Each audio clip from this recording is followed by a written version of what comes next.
Hello and अस्सलाम वालेकुम। कैसे हैं आप सब। जैसे कि आप सबको पता है कि अभी पाकिस्तान का बजट 2020 पेश किया गया है और इस बजट में मोटरसाइकिल की कीमतों में भी कमी का बताया गया है। अब ये कमी कितनी है और इसका वाकई इम्प्लीमेंट होगा या नहीं, इसके बारे में चलकर बात करते हैं। अब इस बजट में ये कहा गया है कि 200 सीसी तक के जो भी मोटरसाइकिल या रिक्शाज़ हैं उनकी कीमतों पर जो एडवांस टैक्स है वो ख़त्म कर दें। इसका मतलब ये होगा कि पाकिस्तान में जो मोटरसाइकिल के प्राइसेस हैं वो 5% तक नीचे आ सकती हैं। लेकिन ये 5% तक का भी जो फ़ायदा है, क्या ये हमें मिलेगा? मेरे ख़्याल से तो बहुत ही मुश्किल है, क्योंकि पाकिस्तान में ये जो ब्रांड की कंपनीज़ है ये तो ऐसे काम करती हैं कि उनकी सेल्स अगर कम हो तो वो मोटरसाइकिलों की अपनी प्राइसेस बढ़ा देती हैं ताकि जो इनका प्रॉफिट मार्जिन है वो बरकरार रह सके। यानी कि बग़ैर किसी वजह के, सिर्फ इनकी सेल्स कम होने की वजह से हमें मोटरसाइकिल की कीमतों में इजाफ़ा देखने को मिलता है। लेकिन अब क्या कहें, क्या ये कीमतें कम होंगी या नहीं, इस बारे में तो अभी भी मैं कुछ नहीं कह सकता, क्योंकि पाकिस्तान में किसी किस्म का ऐसा इदारा भी नहीं है जो इन पर नज़र रख सके। जब तक पाकिस्तान में कोई ऐसा इदारा नहीं बनेगा जो गाड़ियों और मोटरसाइकिलों की कीमत पर नज़र रख सके, तब तक इनकी प्राइसेस में ऐसे ही इजाफ़ा होता रहेगा और प्राइसेस कम होना तो बहुत ही मुश्किल बात है। इसके साथ साथ कंपनियों के अलावा भी जो चाइनीज़ इंपोर्टर हैं मोटरसाइकिलों के, वो भी पाकिस्तान में काफ़ी हद तक महंगी बाइक्स लेकर आ रहे हैं।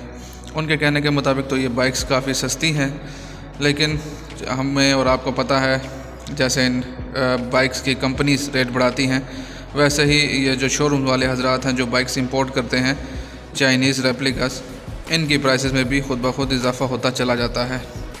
और वजह सिर्फ यही सामने आती है कि डॉलर का रेट ऊपर चला गया है, इस वजह से हमें प्राइसेस में इजाफ़ा करना पड़ा। तो डॉलर का रेट ऊपर जाने के साथ साथ डॉलर का रेट जब नीचे आता है तब तो प्राइसेस कभी कम नहीं होती, लेकिन डॉलर के ऊपर जाने की वजह से प्राइसेस में इजाफ़ा ज़रूर कर दिया जाता है।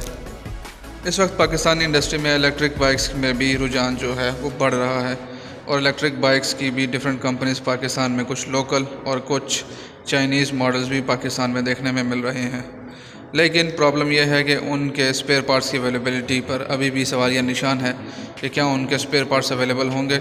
आफ्टर सेल्स एंड सर्विस की बहुत ज़्यादा प्रॉब्लम इस वक्त भी पाकिस्तान में मौजूद है।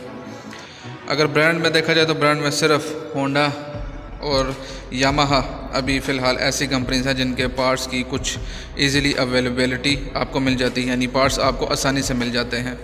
उसके अलावा जो चाइनीज़ रेप्लिकास हैं वो आप जिस शोरूम से ख़रीदते हैं वही शोरूम वाले आपको इस बात की गारंटी देते हैं कि हम आपको इनके पार्ट्स भी मुहैया करेंगे, और आप पार्ट्स भी वहीं से ख़रीदते हैं तो वो अपने मन माने पैसे आपसे लेते हैं। तो काफ़ी महंगे पार्ट्स चाइनीज़ बाइक्स के भी हमें देखने में मिले हैं। जो बहुत से चाइनीज़ बाइक्स या चाइनीज़ रेप्लिका के ओनर्स हैं उनका भी यही कहना है कि बहुत से जो पार्ट्स हैं वो हमें एक्सपेंसिव देखने में मिलते हैं। जब भी बाइक रिपेयर के लिए या किसी काम के लिए जाती है, बाइक का एक्सीडेंट होता है, कोई चीज़ रिप्लेस करनी पड़ जाती है, तो उसमें प्राइसेस जो हैं वो काफ़ी ज़्यादा हो जाती हैं। लेकिन अब क्योंकि गवर्नमेंट ने इस बजट में 200 सीसी से कम जितने भी मोटरसाइकिल या रिक्शे इनके प्राइसेस को कम किया है, तो देखने में अब ये आएगा आने वाले दिन में सामने कि क्या इनकी प्राइसेस में वाकई ही कमी आती है या नहीं। आप लोगों को क्या लगता है कि इनकी प्राइसेस में कुछ कमी आएगी या इनकी प्राइसेस ऐसे ही चलती रहेंगी और आगे ऊपर ही जाती रहेंगी, नीचे की तरफ आएंगी या नहीं? इसके बारे में नीचे कमेंट ज़रूर कीजिएगा। इसके साथ ही मुझे इजाज़त दीजिए, अपना ख्याल रखिएगा। अल्लाह हाफ़िज़।